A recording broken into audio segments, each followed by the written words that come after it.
ಮಂಗಳೂರು ನಗರದ ಫಳ್ನೀರ್ನಲ್ಲಿರುವ ಎಂಎಫ್ಸಿ ಕೆಫೆಗೆ ಆಹಾರ ಸುರಕ್ಷತಾ ಅಧಿಕಾರಿಗಳು ಶುಕ್ರವಾರ ದಾಳಿ ನಡೆಸಿ ಪರಿಶೀಲನೆ ನಡೆಸಿದ್ದಾರೆ. ಕ್ಯೂಆರ್ ಕೋಡ್ ಮೂಲಕ ದೂರಿಗೆ ತಕ್ಷಣ ಸ್ಪಂದಿಸಿದ ಅಧಿಕಾರಿಗಳು ಕೆಫೆಗೆ ಭೇಟಿ ನೀಡಿ ಆಹಾರದ ಗುಣಮಟ್ಟ, ನೈರ್ಮಲ್ಯ ಹಾಗೂ ಆಹಾರ ಸಂಗ್ರಹಣೆಯ ಕುರಿತು ಪರಿಶೀಲನೆ ನಡೆಸಿದ್ದಾರೆ ಎಂದು ತಿಳಿದುಬಂದಿದೆ. ಕಳೆದ ವಾರ ರಾಜ್ಯ ಆರೋಗ್ಯ ಮತ್ತು ಕುಟುಂಬ ಕಲ್ಯಾಣ ಹಾಗೂ ದಕ್ಷಿಣ ಕನ್ನಡ ಜಿಲ್ಲಾ ಉಸ್ತುವಾರಿ ಸಚಿವ ಯುಟಿ ಖಾದರ್ ಅವರ ಸೂಚನೆಯ ಮೇರೆಗೆ ನಗರದ ಕೆಎಫ್ಸಿ ಕೆಫೆಗೆ ಅಧಿಕಾರಿಗಳು ದಾಳಿ ನಡೆಸಿ ಗಮನವನ್ನ ಸೆಳೆದಿದ್ದರು.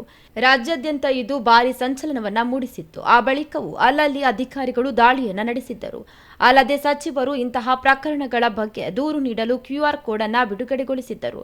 ಅಲ್ಲದೆ ಕ್ಯೂಆರ್ ಕೋಡ್ ಮೂಲಕ ದೂರು ನೀಡಲು ಸಾರ್ವಜನಿಕರಲ್ಲಿ ಮನವಿಯನ್ನ ಮಾಡಿದ್ದಾರೆ.